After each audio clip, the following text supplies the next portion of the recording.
22 जनवरी को रामलला का प्राण प्रतिष्ठा कार्यक्रम होना है, जिसको लेकर पूरे देश भर में ही भव्य तौर पर तैयारी की जा रही है और सिर्फ देश भर नहीं, विदेशों में भी इसकी तैयारी की जा रही है। लेकिन श्री राम के ससुराल में किस तरह से तैयारी हो रही है, इसी पर बातचीत के लिए हमारे साथ जनकपुर सिटी के विधायक मौजूद है, पूर्व सांसद मौजूद है, दीपेंद्र ठाकुर जी हैं। बातचीत कर लेते हैं। पहले सर, श्री राम जी के ससुराल में किस तरह से तैयारी हो रही है, क्योंकि अब ज्यादा वक्त नहीं बचा है प्राण प्रतिष्ठा में, पूरे देश भर में तैयारी है, लेकिन ससुराल खास तौर पर तैयारी करता है, क्या तैयारी?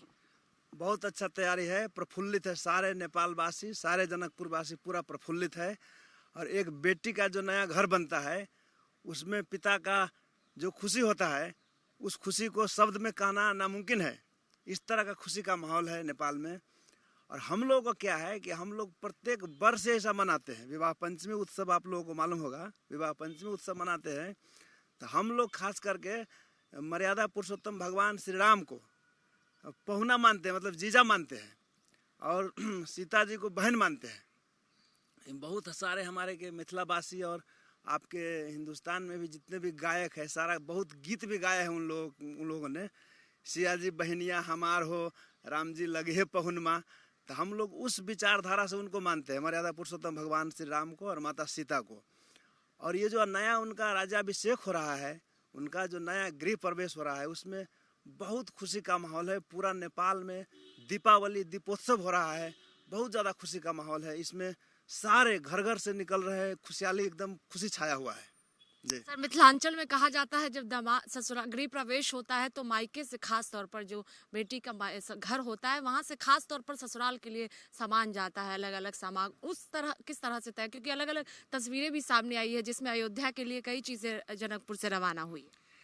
वो तो हिंदू संस्कृति को जो जोड़ता है, जैसे एक बेटी के विदाई में और बेटी का नया यदि घर बनता हो तो गृह प्रवेश के लिए जो सामग्री सब जाता है, जैसे भार हो गया, गहने हो गए, कपड़े हो गए, सारे जो परंपरा है, पौराणिक परंपरा अनुसार के सारा सामान गया है। सारा सामान हम लोग राम मंदिर ट्रस्ट में पहुंचा करके आए हैं।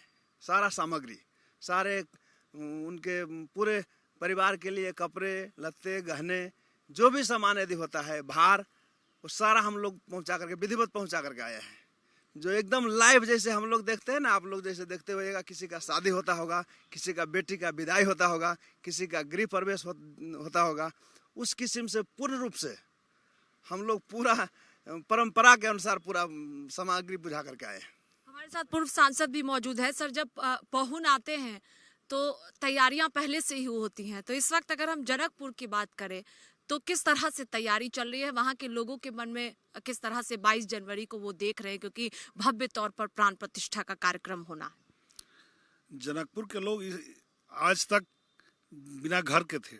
हमारे माता जानकी के घर नहीं थे, घर से बिना घर थे। वो घर मिला है तो समझ लीजिए एक बाप चाहे एक भाई अगर बेटी का घर मिले तो कितना खुशी होता होगा। वह खुशियाँ है। घर घर में दीप दीपावली, घर घर से यहाँ अयोध्या के लिए सब लोगों ने घर घर से सामान दिया है।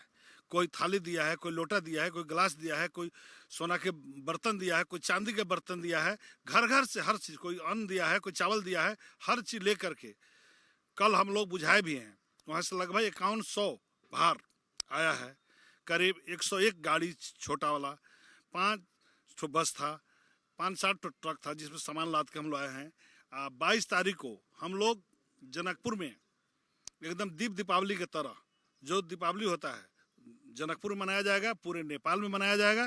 पूरे नेपाल होगा दीपावली में राजा रामचंद्र जी के घर के उपलक्ष्य में, पुरुषोत्तम राम के उपलक्ष्य में। चूंकि वह नेपाल के दामाद है, इसलिए नेपाल पूरा खुशी में, नेपाल पूरा। किस तरह से सर देख रहे, ये भी सवाल है, क्योंकि लंबा संघर्ष रहा है, कोर्ट से लेकर तमाम जगहों पर मामला पहुंचा, उसके बाद अब प्राण प्रतिष्ठा का कार्यक्रम होने जा रहा है। तो भगवान का इच्छा था, भगवान का इच्छा अब होना था तो अब हुआ है। सारा वो तो सारा संसार का मालिक है। और ये नीति जो अब नियम है, तो नियम को तो फॉलो करना पड़ेगा। आपका कोर्ट भी डिसीजन कर दिया, और मान लीजिए और जो व्यवहारिक रूप से जो होना था वो भी हो गया। बहुत अच्छी बात है। आखिरी सवाल है आप दोनों से ही कि क्या आप लोग भी जनकपुर से अयोध्या पहुंचेंगे प्राण प्रतिष्ठा के कार्यक्रम में? बिल्कुल बिल्कुल पहुंचेंगे, बिल्कुल पहुंचेंगे। प्राण प्रतिष्ठा के कार्यक्रम में भी पहुंचेंगे और हर एक हर एक जैसा समैया होता है, हर एक समैया में हम लोग जैसे जनकपुर आते हैं लोग, वैसे ही हम लोग अयोध्या जाते हैं और जाते रहेंगे। जी एकदम हम लोग पहुंचेंगे, एकदम समय से पहुंचेंगे। 22 को रहेंगे वहाँ अयोध्या में, इस कार्यक्रम में, प्राण प्रतिष्ठा में रहेंगे, कार्यक्रम में भागी रहेंगे।